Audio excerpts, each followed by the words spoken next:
ਸਾਡੇ ਤਾਜਰ ਭਰਾਵਾਂ ਦੇ ਉੱਤੇ, ਮੇਰੇ ਉੱਤੇ, ਚੌਧਰੀ ਵਕਾਰ ਦੇ ਉੱਤੇ, ਸ਼ਾਹ ਸਾਹਿਬ ਦੇ ਉੱਤੇ ਜਿਹੜੀ ਇਹਨਾਂ ਨੇ ਹੁਣ ਝੂਠੀ ਇੱਕ FIR ਸਾਡੇ ਤੇ ਦਿੱਤੀ ਹੈ, ਉਹਦਾ ਅਸੀਂ ਪੂਰੀ ਤਾਜਰ ਬਰਾਦਰੀ ਜਿਹੜੀ ਹੈ ਨਾ ਪੁਰਜ਼ੋਰ ਮਜ਼ਮਤ ਕਰਨੇ ਆ।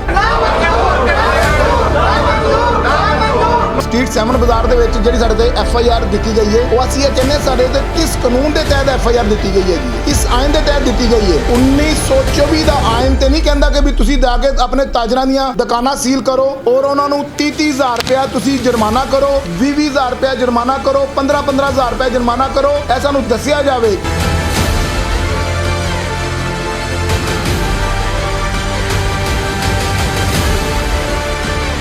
जिस टाइम ਅਸੀਂ आवाज बुलंद करने ਅਸੀਂ हक और सच ਦੇ ਉੱਤੇ ਜਦੋਂ ਤਾਜਰ ਭਾਈ ਖੜੇ ਹੁੰਨੇ ਆ, ਅਸੀਂ ਆਪਣੇ ਛੋਟੇ ਜਿਹੇ ਦੁਕਾਨਦਾਰ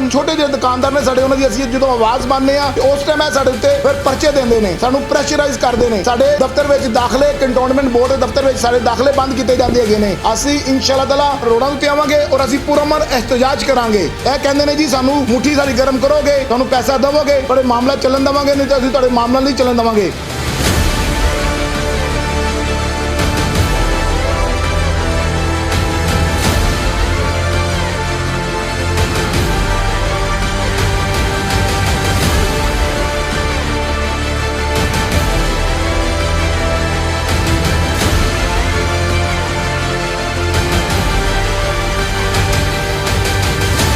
कैंट ट्रेडर्स बोर्ड के चेयरमैन मियां मोहम्मद अकरम महर और दीगर ताजर रहनुमाओं के खिलाफ कंटोनमेंट बोर्ड की जानिब से बिला जवाज FIR के इंदराज पर कैंट व वाल्टन रोड के ताजरों का शदीद एहतिजाज। कैंट बोर्ड की इंतजामिया से नाजायज FIR फौरी वापस लेने का मुतालबा।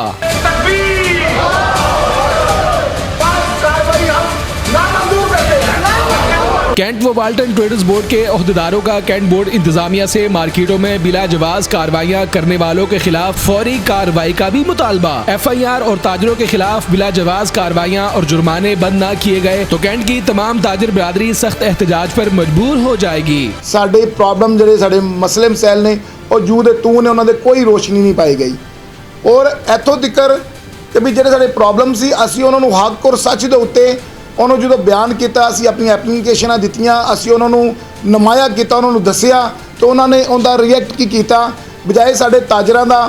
ਸਾਥ ਦਿੰਦੇ, ਇਹਨਾਂ ਦੇ ਨਾਲ ਖੜੇ ਹੁੰਦੇ। ਜਿਹੜਾ ਅਸੀਂ ਕੰਟੋਨਮੈਂਟ ਬੋਰਡ ਦੇ CEO ਜਨਾਬ ਇਰਫਾਨ ਨਕਵੀ ਸਾਹਿਬ ਨੂੰ ਤਜਵੀਜ਼ ਦਿੱਤੀ ਸੀ, ਇੱਕ ਰੋਡ ਪਲਾਨ ਦਿੱਤਾ ਸੀ, ਅਸੀਂ ਕਿਹਾ ਕਿ ਵਾਲਟਨ ਕੰਟੋਨਮੈਂਟ ਬੋਰਡ ਦੇ ਜਿੰਨੇ ਵੀ ਬਾਜ਼ਾਰ ਨੇ ਅਸੀਂ ਇੱਕ ਮਾਡਲ ਬਾਜ਼ਾਰ ਬਣਾਉਂਦੇ ਹਾਂ ਤੁਹਾਡੇ ਤਾਵਨ ਦੇ ਨਾਲ, ਅਦਾਰੇ ਦੇ ਤਾਵਨ ਦੇ ਨਾਲ ਬਣਾਉਂਦੇ ਹਾਂ। ਲੇਕਿਨ ਉਹਨਾਂ ਨੇ ਬਿਲਕੁਲ ਉਹਨਾਂ ਉੱਤੇ ਕੋਈ ਵੀ ਅਮਲ ਦਰਾਮਦ ਨਹੀਂ ਕੀਤਾ ਔਰ ਉਹਦੇ ਅਗੇਂਸਟ ਜਿਹੜੇ ਇਹਨਾਂ ਦੇ ਛੋਟੇ ਅਹਿਲਕਾਰ ਹੈਗੇ ਨੇ, ਜਿਹੜੇ ਯਾਰ Raja Yasir, retired colonel Sohail, retired colonel Asif ਦੇ ਜਿਹੜੇ ਅਹਿਲਕਾਰ ਨੇ, ਉਹ ਆ ਕੇ ਬਾਜ਼ਾਰਾਂ ਦੇ ਵਿੱਚੋਂ ਸਾਡੇ ਤਾਜਰਾਂ ਨੂੰ ਬਲੈਕਮੇਲ ਕਰ ਰਹੇ ਨੇ ਔਰ ਬਗੈਰ ਨੋਟਿਸ ਤੋਂ ਦੁਕਾਨਾਂ ਸੀਲ ਕੀਤੀਆਂ ਜਾ ਰਹੀਆਂ ਨੇ। ਜਿਹੜੀ ਇਹਨਾਂ ਦੀ ਮੁੱਠੀ ਗਰਮ ਕਰਦੇ ਨੇ ਉਹਨਾਂ ਦੀ ਸੇਲ ਦੁਕਾਨ नहीं होती और ਜਿਹੜੀ नहीं करते उन्होंने दुकाना सील की ਜਾਂਦੀਆਂ ਨੇ। ये इंशाल्लाह हम हाई कोर्ट में इसको चैलेंज भी करेंगे क्योंकि rules, power to make rules जो हैं वो अथॉरिटी का काम है, लेकिन रूल्स कभी लॉ के अगेंस्ट नहीं जा सकते। तो रूल्स इस तरह के बनाए हुए जो कानून के खिलाफ है, तो इंशाल्लाह वो हम रूल्स भी चैलेंज करेंगे। हम अदारों के साथ चलेंगे और चलना चाहते हैं। ऐसा नहीं होता कि कोई अदारा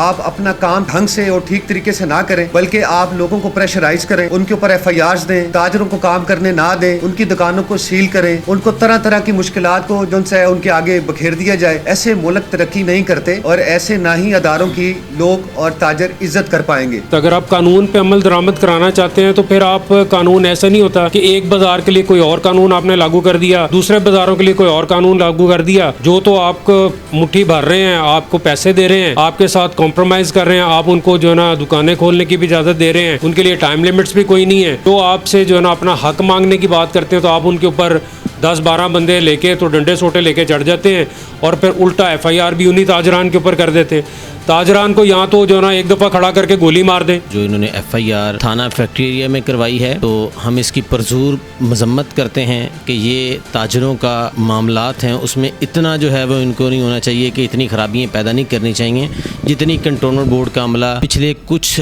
अरसे से हम देख रहे हैं कि वो इसी मामलात में बहुत ज़्यादा मसरूफ़ है। कैंट व वाल्टन ट्रेडर्स बोर्ड के ज़ेरे एहतिमाम होने वाली हंगामी प्रेस कॉन्फ्रेंस के दौरान ताजिर रहनुमाओं की गुफ्तगू। चेयरमैन कैंट व वाल्टन ट्रेडर्स बोर्ड महर मोहम्मद अकरम और 7 स्ट्रीट बाजार के ताजरों के खिलाफ कैंट बोर्ड की जानिब से बिला जवाज FIR के खिलाफ ताजरों की बड़ी तादाद ने प्रेस कॉन्फ्रेंस की। प्रेस कॉन्फ्रेंस के मौके पर सदर कैंट बोर्ड मोहम्मद अबू बकर, सदर वाल्टन बोर्ड मियां मोहम्मद एजाज, चेयरमैन 7 स्ट्रीट चौधरी वकार अहमद, सरपरस्त आला हाजी फयाज शेरवानी, सदर फातिमा मार्केट खुरम रफीक, सदर खान टावर राना इशफाक, सदर अली प्लाजा मलिक इमरान यूनस, सदर Pir Bazaar Afzal Mughal, chairman academy road Basharat Dhara, information secretary academy road Maqsood Ahmad Baig, सदर बॉय स्काउट बाजार मोहम्मद अरशद, सदर इकरामाबाद शहबाज सलामत, सदर पैराडाइज उमर दराज, सदर गौसिया बाजार फयाज अहमद हाशमी, सदर workshop Bazaar doctor Shahzad Ahmad, personal secretary Mian Mohammad Akram Mehar, Zafar Yasin Basra समेत कैंट और वाल्टन के अलावा मुल्हिका दर्जनों मार्केटों के ताजर रहनुमाओं की बड़ी तादाद तकरीब के मौके पर मौजूद थी।